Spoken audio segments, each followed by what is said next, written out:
I have no idea when the so-called average child begins to pay attention to the months of the year. But I suppose most of us do so when we realize that this is how we can determine when holidays, and possibly the next day off from school, can be expected. Way back during Christmas vacation of 1957, when I was in second grade, I wanted to know when we could anticipate the next time we would either have a routine-breaking celebration, a chance to stay home during the school week, or maybe even both. I quickly discovered something peculiar about the nascent winter season, and which in turn would reveal something equally remarkable about the month that launches Yuletide. Many local businesses favored their patrons with new calendars as Christmas presents, I suppose. So I soon acquired one and began examining the days and months of the coming year, 1958. The 31-day norm established by December and January, the first 2 months I reviewed, led me to expect no surprises, especially so early in the coming year. But when I got to February, I probably let out a declaration I had been repeating since hearing it from a TV broadcast of a little Audrey cartoon, simply because I thought it was funny. Well, shut my mouth wide open. February 1958 would have 28 days, a puzzling 3-day shortfall, further underscored by the 31 days of March. I was not unduly vexed by this. In fact, I was not vexed at all. I was trying to discover facts, not challenge them. Of course, I found no other month as brief in duration, although I was fascinated by the nearly perfect alternation between months of 30 and 31 days as the year progressed. My mission was to scope out holidays, and especially days off. But I found no such examples until I got to Easter in April. I recall that it was a 4-day break, that our dad took us fishing the day after Easter, and that my precocious 3-year-old sister caught a chub. I caught nothing. I gave no more thought to the anomaly of February until 4 years later, when in 6th grade our teacher asked us, "When are we closest to the sun?" I suspect we were supposed to be observing an illustration of the Earth's orbit in our textbooks, to which I was paying no attention, because when I heard a classmate respond with winter, I expected him to be jeered until he crawled under his desk. But our teacher said he was correct, and everyone else silently agreed. So he was right? I was still very far from understanding, or even caring about, why February came and went quicker than any of her sister months. Since I was not looking for any clues, one can understand why it took another 20 years to realize I had just received one. December 21, 1981, the first day of winter. A friend of mine was speaking approvingly about the return to daylight that she had been observing each afternoon.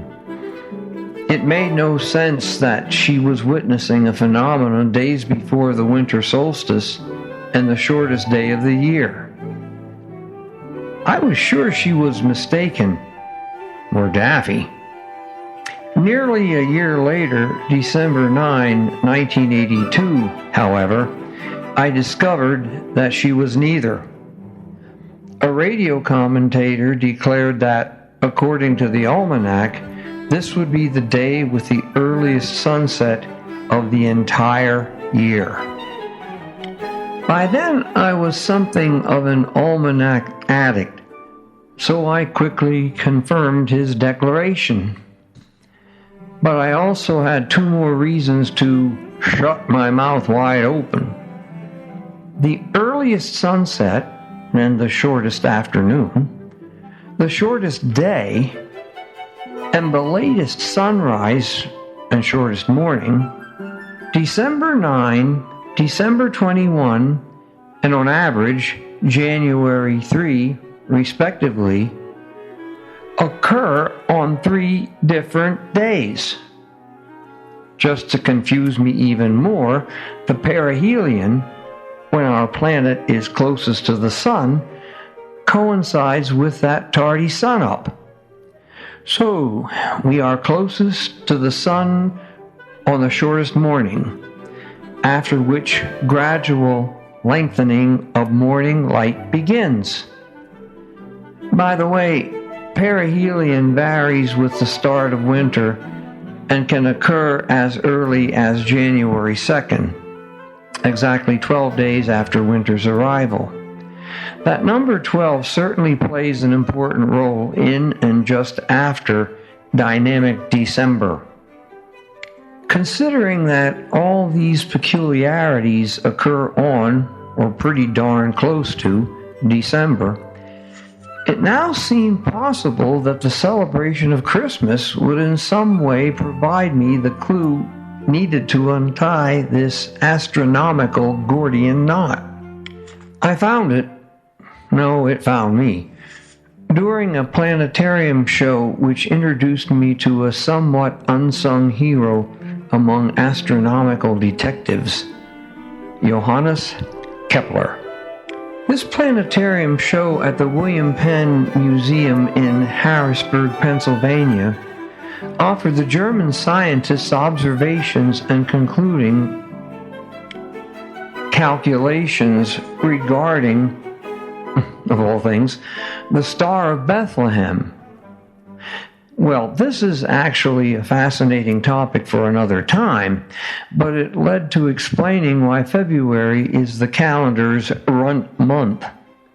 In fact, Kepler's study revealed why December is so dynamic, so full of fascinating astro events. 12 is a number of great significance because it separates the winter solstice, when the Earth completes the first half of its rapid swing around the sun and begins its journey in the opposite direction, and two major events on either side of that powerful pivot. Although this varies according to where we are in the 4-year leap year cycle, the average date for the perihelion, when we are closest to the sun, is January 3, roughly corresponding with the date of the year's latest sunrise. This applies, of course, to the northern hemisphere. Everything is reversed in the southern hemisphere. But regarding January 3, this date gained importance regarding what would become known as Kepler's star. In any case, 12 days before Christmas, December 13, an apparent and yet no less inspiring phenomenon occurs. While our mornings seem to continue to shrink, our afternoons begin to grow. In a manner apparent even to the casual observer. Only later would I learn that among Kepler's profound contributions to astronomy is his discovery, or at least his rediscovery, that the closer a planet comes to the sun, and considering the distance of the outer planets, closer is a relative term, the faster that planet travels. Yes, we are closest to the sun in winter, but our axis is angled in such a way that the amount of solar energy per area here in North America is meager, to say the least. On the other hand, when we are farthest from the sun, our orbit slows down, but we get the greatest doses of solar radiation. And for us, summer is 4 days longer than winter. It is the speed of Earth's orbit that explains the dynamism of December and the seemingly wobbly manner in which the earliest sunset and the latest sunrise occur roughly 12 days on either side of the winter solstice, the shortest day of the year. While we conveniently divide the day into 24 hours, the exact duration varies throughout the year. And in December, when Earth swings around the sun, the cumulative difference becomes apparent. The speed with which we bound around our star also means that winter necessarily becomes our shortest season, and February is diminished accordingly. Some month had to do it. Nonetheless, St. Valentine gives our runt month enduring significance. As ancient astronomers studied the apparent journey of the sun, they were probably aware that we were actually doing the traveling. But this fact, along with the truth that our planet is shaped like a ball, were matters widely known only to those who had received advanced learning. One outstanding example being the Magi, also known as the wise men.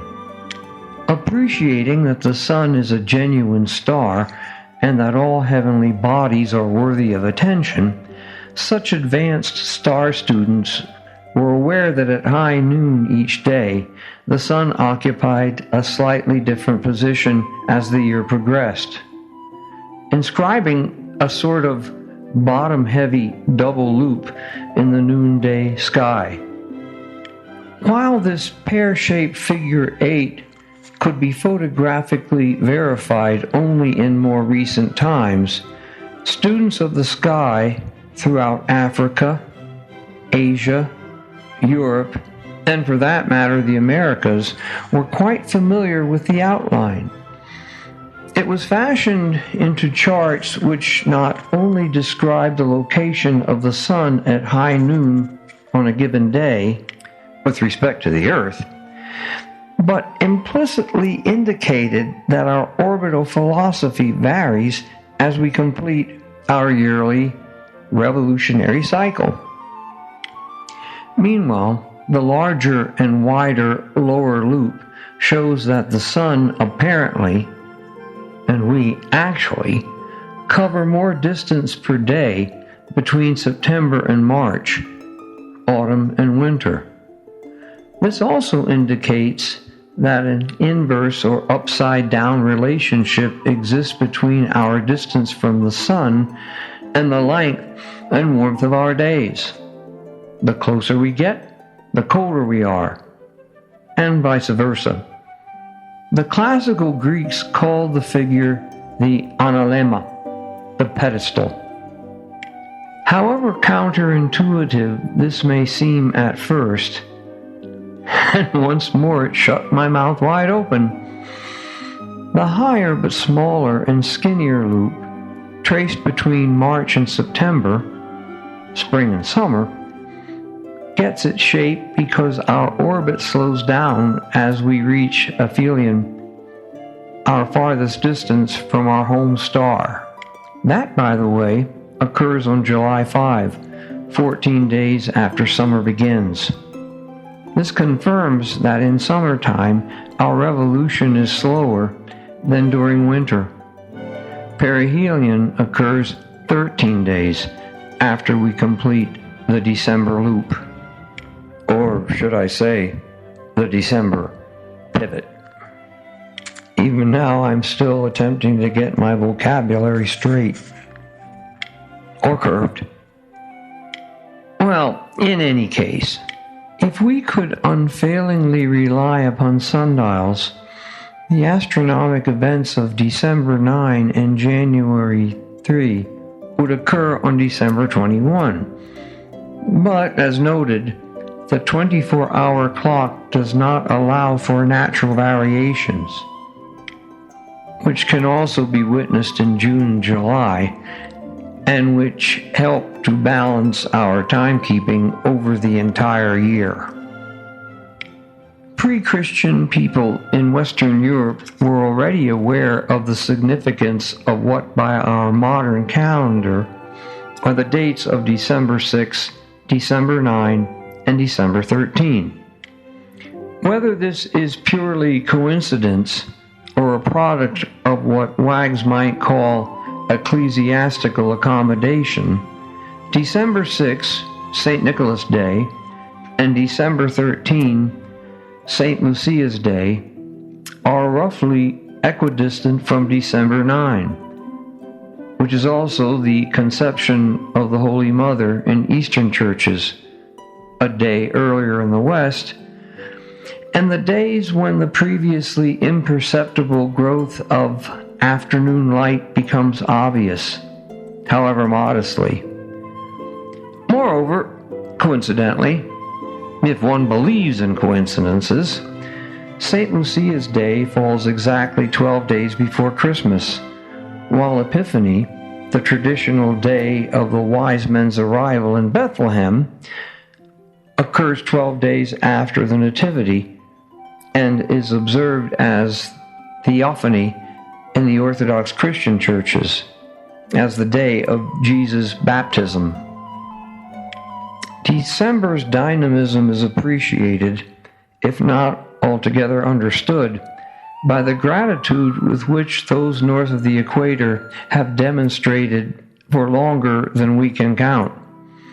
Since this narrative began with my childhood exploration of astronomy, although I had no idea that is what I was doing, I will conclude with a childhood song I learned, which attempts, and how successfully each is invited to judge, to place in English the Swedish lyrics to the hymn of St. Lucia. At any rate, this translation evinces how thankfully the results of the rapidly revolving December are received. Through the winter's silent gloom, thy form comes singing, to wake the earth anew, glad carols bringing. Enter, thou Queen of Light, bearing thy crown so bright. Santa Lucia, Santa Lucia.